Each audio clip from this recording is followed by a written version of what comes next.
Bonjour, c'est Sandra de Source Inspirante. Alors l'exercice créatif que je vous propose aujourd'hui, parce que comme je vous l'ai annoncé, donc chaque mercredi je vous proposerai un petit exercice pour booster votre créativité. Alors aujourd'hui, je me suis un petit peu, j'ai emprunté en fait une idée qui vient de mon professeur de français du collège quand j'étais en troisième. Donc oui, c'est un peu lointain, mais je trouve l'idée très inspirante et pour plein de raisons. Alors je vous explique. Vous vous souvenez toutes d'avoir certainement fait ces illustrations de poèmes que l'on nous demandait à l'école primaire et peut-être au collège pour certaines, ce qui a été mon cas d'ailleurs. Mais là, je reprends l'idée de mon professeur de français, donc le monsieur Keating de mes amis collège, qui était de faire des fiches de lecture euh, régulièrement, puisque nous lisions beaucoup à l'époque, contrairement aux enfants et aux adolescents d'aujourd'hui, malheureusement.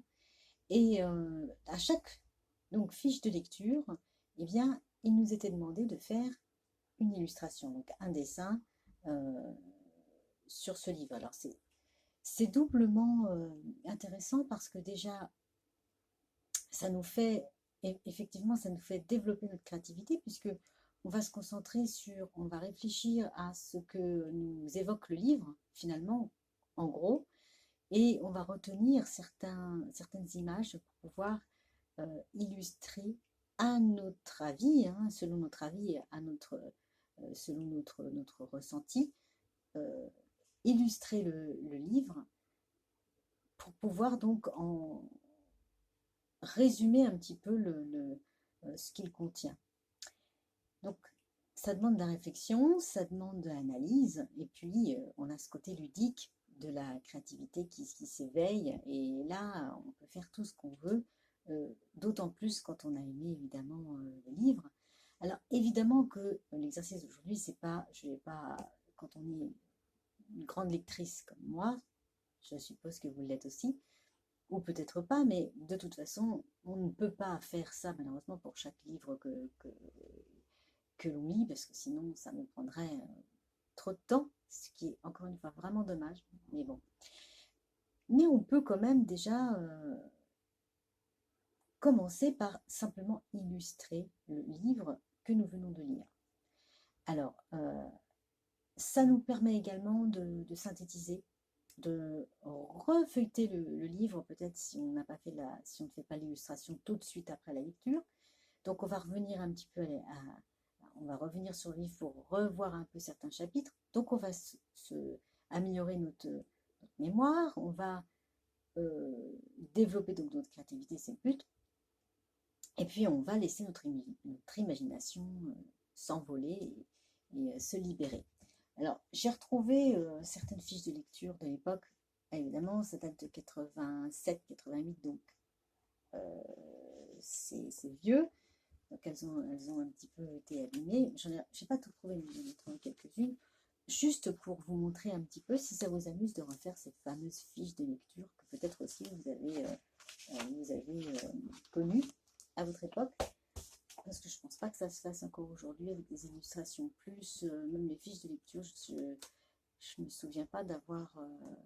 enfin, complète, les fiches de lecture complètes, parce que voilà. Alors, donc, j'en ai quelques-unes, juste pour vous montrer. Donc voilà, n'importe quel format. Le titre, le nom d'auteur, et puis ensuite, ce que le livre nous évoque. Donc là, c'était Les Cailloux Bleus de Christian Signol. Au bonheur des dames d'Émile Zola. Bon, alors, les couleurs sont passées, parce que ça, c'est quand même, voilà, ça a quelques années. Donc, le journal d'une fille de Harlem, Une vie de Maupassant, et Cheyenne 6112. Voilà, je vous montre ça vite fait. L'intérêt, c'est de faire chacune à sa façon. C'était juste pour vous donner un petit peu quelques idées. Donc, le support, vous prenez ce que vous voulez, une feuille, une feuille cartonnée, une feuille papier canson, enfin, une feuille de classeur, ce que vous voulez. Et puis, à part le titre et le nom de l'auteur qui est intéressant de reprendre pour... bah, c'est censé être une fiche de lecture, donc c'est quand même pas mal. Mais pour le reste, tout est libre. Vous faites comme vous voulez.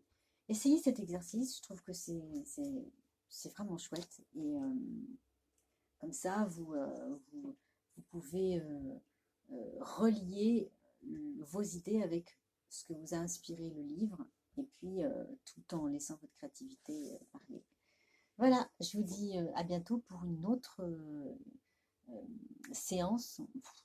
enfin un autre rendez-vous plutôt créatif, mercredi prochain.